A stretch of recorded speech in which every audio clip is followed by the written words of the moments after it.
Last night, the committee of 4 men and 1 emotionally exhausted dog finally reconvened after what can only be described as a very long 3 weeks. In that time, we've seen Arsenal lose a cup final, get knocked out of the FA Cup quarterfinals by Southampton, and endure an international break filled with enough injury rumors to shut down a small hospital. Safe to say, morale was fragile. But just when all seemed to be drifting, we were given something to cling on to. A hard-fought win away at Sporting Lisbon, sealed by a Havertz goal that might not only have been pretty, but meant everything in the Champions League quarterfinals first leg. So naturally, spirits lifted, delusion returned, and the committee got back to work. There were debates, there were therapy sessions, disguised as football analysis, and through it all, we toiled and burned the midnight oil to finally bring Anton's tears back where it belongs. So without further ado, it's now time for Anton's tears.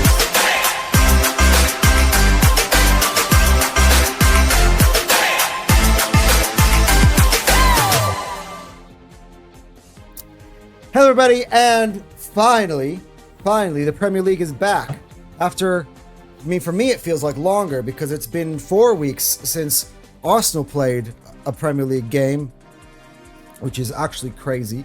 That was mid-March, and now it's mid-April. In fact, since then, I've gotten a year older. Before I was 33, now I'm 34, so I'm a little bit wiser. The tears maybe be filled with a little bit more, maturity and knowledge than I did last time. I don't know.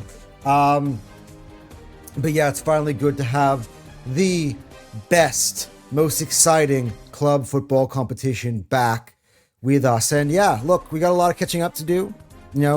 This might seem a bit delayed in terms of my reaction to certain games, or, the anticipation behind, where I'm placing everybody. We're gonna have to do a bit of a refresher on where we left the Premier League off before we start ranking the teams heading into this match week, match day 32. And yeah, the Premier League has started to advertise it as the run-in. It's always really funny that, for the last couple of years, they start advertising the run-in after basically more than obviously we kind of know who the champion's going to be. Last year it was Liverpool, and as you saw from the last time I did Anton's Tears, I'm pretty confident it's going to be Arsenal this year. The last time there was really the run-in at this point of the season was 2 seasons ago, when there were 3 candidates, Arsenal, Liverpool, and Man City, were all going neck and neck for the title, and we know how that thing ended, unfortunately. But let's get into this. Make sure you hit the like button. Make sure you are subscribing to Fire Them Cannons, and of course to Hotsport, which I collaborate with my personal channel, which hasn't really gotten much action recently at all. But let's go on. We're not here to hear me jabber. Let's get into the tiers, and bear with me as we do a refresher of where we are, because a lot of people here are gonna react to some the cup results, the Champions League results, the Carabao Cup results, and kind of think, oh wow, it kind of changed your perception of the world, especially for our fan base. But this will be a bit of a reminder of where things are at in the Premier League, which gives you a good idea of how teams have actually been overall through the season, which is why I love Anton's Tiers. Now, of course, just a reminder, eliminated previously already from the tiers are Wolves and Burnley. Wolves actually also haven't played since we have as well, because they were our opponent, right? We played them a lot earlier. So yeah, they've also had a big week on. Burnley got spanked again by Fulham. That is what it is. Let's go. Let's start bottom row. London's worst. Now, the last we left things in the Premier League, literally the last we left things before we switched over to the Carabao Cup final and, things got bad. Things were really pretty good for me just right before. Just to give you insight, I was at the pub getting ready to watch the big cup final, which we inevitably lost. Just to see Tottenham get absolutely destroyed at home by Forest in that relegation decider, that 6-pointer that I told you, everybody, that I guaranteed Nottingham Forest would go to Tottenham to win. And they did that. But playing at the exact same time was a West Ham team with a chance to capitalize on Tottenham's misery and get themselves out of the relegation zone. They went to Villa Park. They were humbled. Now, that was a big weekend. That was like the relegation part of the schedule. It's kind of like gives you an idea of who really is ready to be in the fight for this relegation fight. And if you notice, a certain team that has been kind of sitting in this tier for a while now is no longer there. Now, previously before that, by the way, they go to Manchester City, they get a draw, and then they go away to Spurs. And that was a big one because I felt like the winner of that game was going to be basically safe. And that's where I and the other one is in trouble. So between Tottenham and West Ham. Now, one more thing tidbit about Spurs. That was the last game that Igor Tudor was in charge of Tottenham. Now, we've been gone for so long, right? 3 weeks that no longer is Igor Tudor. Again, another manager change. This is now the third manager of the season for Spurs. But in comes, what's his face? De Zerbi. That's right. Roberto De Zerbi is now in for Tottenham. Very odd that he would choose a sinking ship like this, a manager that highly rated. But now that he's on board and he's putting Tottenham players through their paces, maybe that's just the risk that Tottenham needed to give them that new manager bounce, that spark, to save them once and for all. This is going to be a fascinating last few weeks to see where De Zerbi takes Tottenham. Does he go down with them? Does he stay with them if they go down? Now, again, as I was saying about West Ham, they did lose as well, but it was against Villa away from home. I kind of felt like on the day when I saw that result, I was like, look, at the end of the day, this was not the week for West Ham to capitalize. This next one is when Wolves at the bottom of the table come to West Ham. So we'll talk about this tomorrow on Upset Alert, but this is West Ham's 6-pointer. For me, it's this simple. If West Ham beat Wolves, I think they'll survive because they've showed, hey, all right, against most teams in the league, we probably don't fancy our chances, but we won, we picked up 3 points in the game that we were the favorite in and that we're expected to win at home. The team at the bottom of the table, because Tottenham just failed that test at home against Nottingham Forest. This is now going to be West Ham's, I believe, their chance to capitalize. So let's see sort of how that pans out. By the way, Tottenham go to the Stadium of Light against one of the better home teams of the season in De Zerbi's first game as manager. So that will be a fascinating one. I haven't seen Tottenham play yet under the new manager. So I can't tell you whether they're dead anymore like they were before, because they definitely were under Tudor and they were under Frank. Does De Zerbi bring them to life? I mean, all of a sudden I'm seeing Bergvall play football again. It was almost like De Zerbi got hired. The next day, Bergvall's available for Sweden. That's kind of the way I felt it. Maybe. It's hard to judge. The De Zerbi factor makes it hard for me to place Tottenham on a tier because I don't know what I'm going to see. We're going to know more at the end of the week if that poor form continues, regardless of the manager, which has kind of been sort of my theory for the last month or a bit anyway. Next up, out of the woods. So yeah, on the other side of that, is that it? Have Forest been saved? Are they staying up next year? Now let's take a look at the table right now. Nottingham Forest are on 32 points. They are now 3 clear of the drop zone, and West Ham, which, to be honest, at this point, it's a big advantage, especially considering there's a team in Spurs in the middle. At this point, 3 points make a big difference. I mean, just above them by a singular point is Leeds, who I've never really kind of stated them as being in trouble of getting relegated or any of that type of stuff, who I have a little bit higher up the tiers. And what's Nottingham Forest's remaining schedule ranking? Just for clarification, Forest have got the 8th toughest schedule in the league, so it's not easy for Nottingham Forest. But again, the win against Spurs was massive, and to be honest, I think given some of the players that Nottingham Forest have, Elliot Anderson, who's going to be really in demand this summer, Morgan Gibbs-White. By the way, Chris Wood might be on the way back for them as well, so that'd be a big lift-off for Nottingham Forest. And, I was wrong on the hiring of Pereira. He's done very well. And, yeah, that was a massive, massive game. So congratulations to Forest. I think, my opinion, they are going to be out of the woods, and they will be staying up next year in the Premier League. But, of course, a long way to go. We still have to find that one team that we're going to put the elimination tag before it comes. And I'm going to have to do it before the end of the season. Like, whether it's not official to the end of the season and the race is close, I'm going to have to officially pick who I think is going to go down eventually. Otherwise, it just kind of just ruins the whole idea of Anton's tiers in terms of, being able to predict things ahead of time. Next up, extended holiday. That's Crystal Palace. Like, I mean, I told you the last time they were on the beach. Now, again, last time they didn't get to play either because they were supposed to be playing Man City, but Man City were playing us in the cup final instead.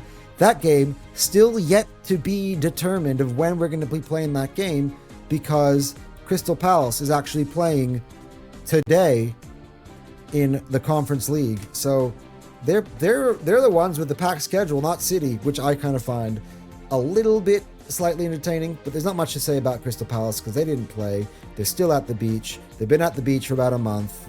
So let's move on. This is amazing for the league. I think I've mentioned this on a past tiers, but I've really been thinking about this over recent weeks. A lot of people saying, "Hey, the Premier League, this has been the worst Premier League season ever. Look how boring the football is. Look, is there really a title race? Liverpool have dropped off. City aren't as good as used to be. Chelsea weren't what they're supposed to be. X, Y, Z, blah, blah, blah. So boring. Set pieces, boring." You know what's boring? Knowing exactly who's going to get relegated and being correct every season at the start of the season for the last few years. Last year, all 3 teams that came up went back down. I'm pretty sure it was the case the year before that too. And maybe even the year before that. Like, it's dire. It's amazing to see the levels that Sunderland and Leeds have been able to play at this season. It's actually freaking fantastic for the league, because I think they were in a bit of a crisis in terms of predictable Premier League champion every year. Mostly it was Manchester City. Predictable relegation. Mostly it was the 3 teams that came up, or the 3 teams that go down, and predictable second place. It's going to be Arsenal, because 3 years running has been Arsenal. And I think this year, actually, things are going to pan out and finish differently. And, looks like Arsenal's finally going to go over the line. And it looks like we're finally going to have not just 1, but 2 of the teams that came up last year go back down. The one that's going to keep going back down is the one who's been going up and down, up and down, up and down the whole year. And that's been Burnley. But yeah, credit to these 2 teams. Sunderland, they won the Tyne Weir Derby. So that's kind of like a massive, massive one. They've actually picked up all 6 points against their crosstown rivals this season in their first year back. You would have thought it would have been like totally Newcastle of the Champions League and Sunderland of previously of the Championship. It would be a Newcastle-dominated derby, but it happened to be the other way around. And I think, again, that's amazing for the league. Who would have seen that coming? And Leeds, against a Brentford team fighting for Europe, they pick up what I think is a valuable point at home, because right now it's the point that separates them and Nottingham Forest and has them 4 points clear of the drop zone. Of course, after both Tottenham and West Ham lost. So it was a valuable draw for them. Next up, it's about the league average. And Arsenal just came off of we left off Arsenal. Their most recent fixture was against a Everton team who made it very hard, but also got over the line. I feel like this weekend they're going to have a very similar sort of challenge against a Bournemouth team. These teams are not easy to beat, but these teams, if you give it a good enough effort, you could beat them handily. But if you trying to say this the right way, but if you don't put in the right effort, if you sleepwalk into these games, they could beat you. And Everton learned that the hard way. I mean, Chelsea learned that the hard way the last time out when they went to Hill Dickinson and got absolutely spanked by Everton 3-0. What an embarrassment! Like for Chelsea. We'll get to them when we get there. But yeah, Bournemouth are what? How many games unbeaten in the league? 11. Now, a lot of them have been draws, and I've been critical about that. Last time, I called them, it was stalemate. And then there's Fulham. Similar story. They've got the absolute quality in there. If you sleep on them, they will hurt you. Like, there's no routine win against these teams. You beat them, it means you have to put in maximum effort, focus and concentration, and your quality should show out and win you the game. But if you underestimate these guys, they could absolutely beat you and actually humiliate you if you're not careful. So it'll be another tough outing for Arsenal this weekend against a Bournemouth side that is very well coached, tough to beat. But yeah, these are teams about the league average. It's kind of, they're way better than all the teams below them, but they also could beat any of the teams above them too, but also lose to any of the teams above them or any of the teams below them, if that all makes sense. They're kind of like the league average here. That's kind of what it is. But up next for Bournemouth, as I mentioned, is Arsenal in the league for, of course, that's the early kickoff. For Everton, sorry, I moved off the page. For Everton, they're going to go to Brentford. That's going to be a tough, good football game, to be honest. I think that'll be a good watch. And for Fulham, they have got Liverpool at Anfield, who are licking their wounds. So that will be a very interesting game indeed. And by the way, remember last time these two teams played, you had that late equalizer at Craven Cottage, which was an absolute epic one of the games of the season. All right. Next up, found their level. And what I mean by that is, I don't think these teams, they've actually done a really good job of, at different times of this year, really pushing for Europe or pushing those places in different ways. Brighton, not so much. I think Brighton have always sort of been at this level. But Newcastle, of course, the team that was in the Champions League this year, but have struggled.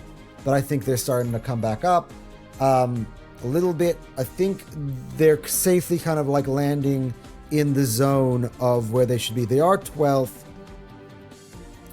And they do have to play Arsenal in the next couple of weeks. I think, 2 weeks now or whatever. Somewhat coming up in the schedule. It's not easy for them, but I just do think that they kind of just this is kind of where they're at. I think they'll finish a little bit above where they are right now, and it's sort of in that just below kind of the teams that will qualify for Europe. Brentford, again, still have a shot to push for Europe themselves. They've been pushing for it recently. And Villa, of course, were in the title race, but I told you they weren't for quite a little bit of time until, of course, now they've kind of dropped off. Their form is more along the lines of what we'd expect from Aston Villa. So, again, they've all had very good, respectable seasons, and there are times where they've been smoke and mirrors, amazing. Even Newcastle have had their good periods this year. Newcastle, we're in the Champions League, as I mentioned again. I mean, Hertzler likes to believe that his team plays the best football in the league, and, they don't ever play defensive ever, and he promises never to do it. So he clearly thinks he's better than what this level is. And Brentford are the hardest working team in the league, and they played way beyond their talent levels, and they have grown and discovered great players to replace the great players that they lost. Villa, on the other hand, they're here by virtue of having the most insane October, November, and December, and then dropping off back to the mean. Next up, lost giants. What I mean by lost giants is I feel like these teams have kind of lost their mojo, their identity, their confidence. And I'm not just talking about the players and the clubs, I'm talking about the fans. I mean, Liverpool fans the whole week were like, we're going to get spanked by PSG. We're going to get spanked by PSG. Some of the most arrogant people over the summer had zero chest going to this PSG game, and they were right. They've lost complete faith in this team. A team of a fan base earlier this year that could not see anything beyond their greatness now can't see anything beyond sacking the manager. And as for Chelsea, look, this Liam Rosenior guy, for me, just seems way out of his depth. Like, banter aside, way out of his depth. Look, they got a 7-0 winner against Port Vale, so hopefully that turns things around a little bit. But to lose the way they did against Everton, it's like as if their identity is lost. But things don't get any easier for Chelsea because Man City come to the Stamford Bridge this weekend. But maybe it's just one of those games, maybe, that at the end of the day, Chelsea might just find something, the extra motivation to lift. Now, can Liam Rosenior provide that? I have my doubts. But yeah, it just seems as if, though, like, the ownership has really let them down. They don't make the signings they kind of need. You have a lot of players who are asking and moaning, wanting to leave. They basically, I think they've suspended Enzo Fernandez for not wanting to, for speaking comments about wanting to transfer. Cucurella has made comments about wanting maybe to leave, and how everything is kind of a mess right now at Chelsea. It just seems like things aren't really kind of put together, and there's so many rumors. We already talked about from the last time, if I remember, we're talking about the case in which they lost. They're going to have a transfer ban now because of the cheating scandal with Roman and all that type of stuff. And by the way, one thing I forgot about with Liverpool is that there's going to be now a return of the guard, where Mo Salah has now announced that he will be leaving at the end of the season. There'll be a farewell sort of period. But I think it's the move that kind of needed to happen so they can move on to their next phase.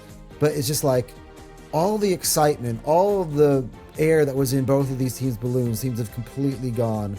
The seasons seem to be completely gone. Chelsea's Champions League is completely, obviously, they've been eliminated. Liverpool's one is hanging by a thread unless they get themselves an Anfield miracle.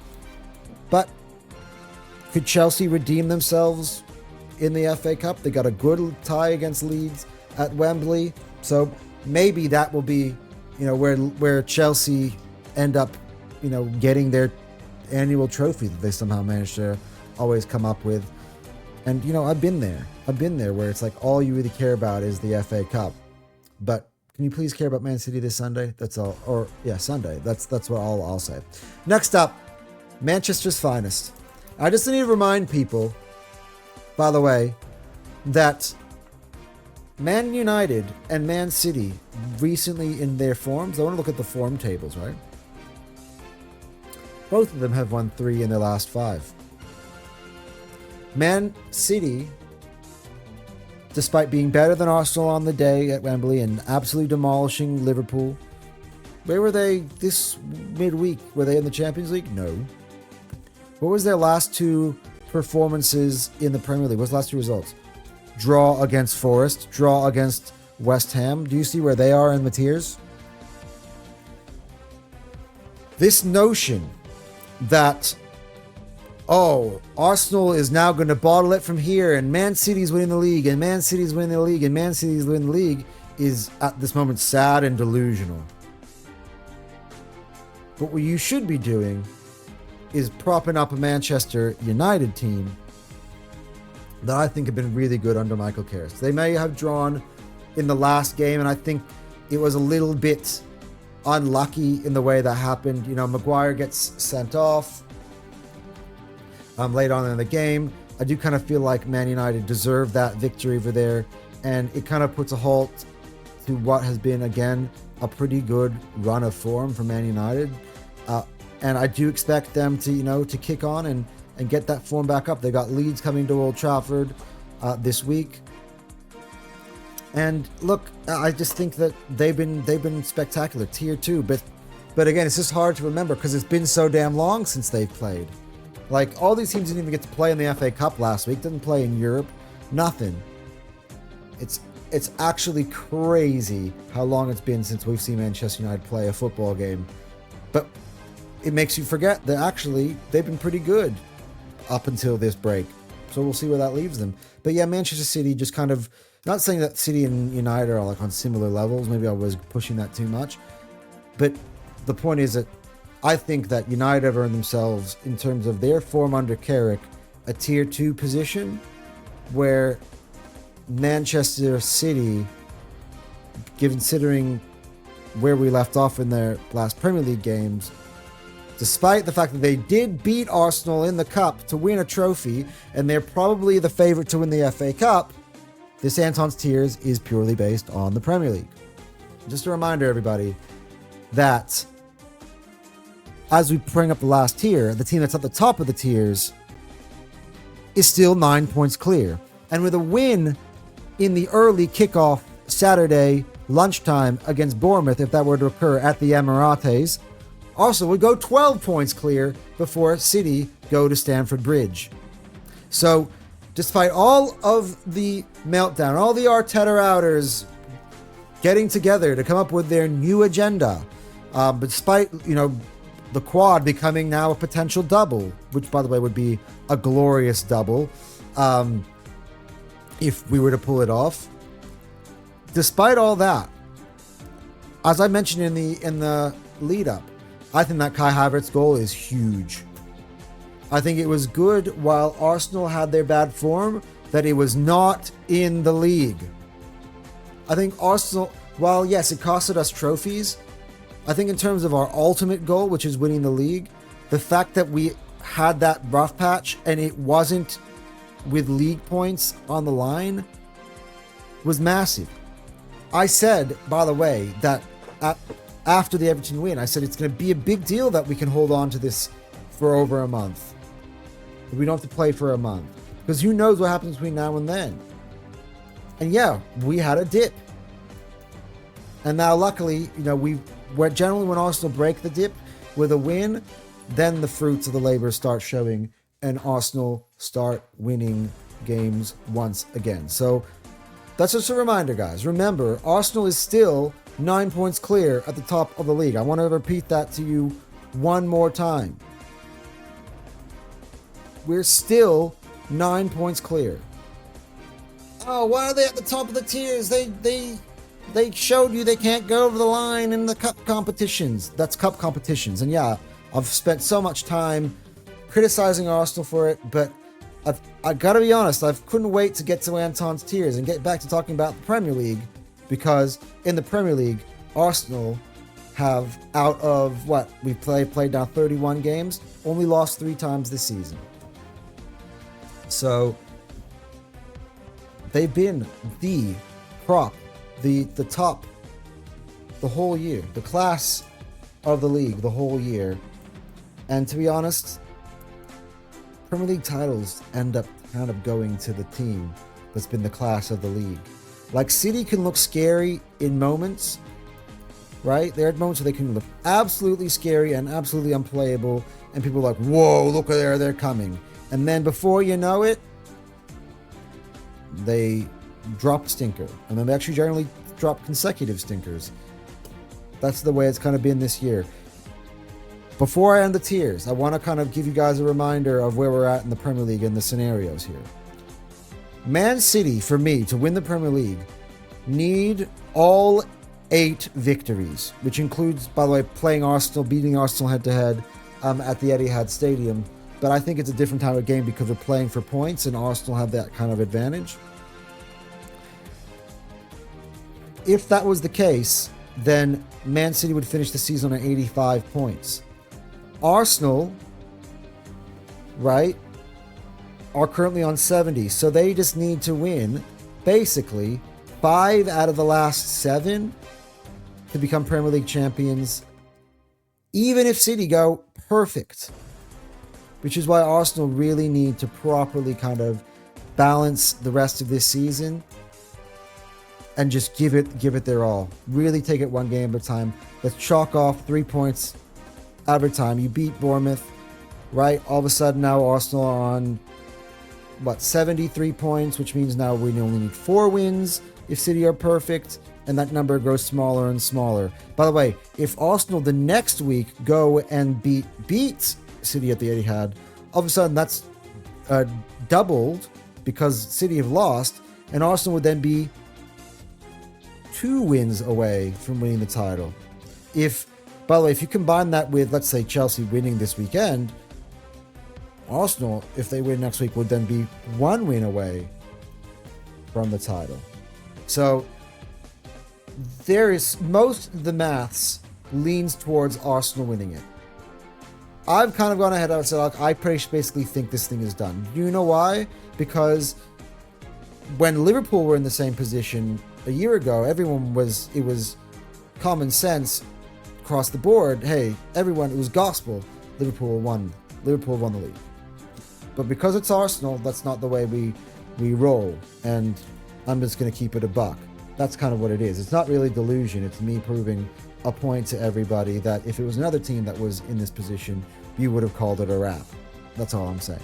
Anyway, guys, thanks once again for watching Anton's Tears. Yes, the football is finally back. Tomorrow, we will also be back with Upset Alert with Jake. We're going to preview all of the games. We're going to give you the betting advice, all of that. So stay tuned. And until the next time, guys, Anton out.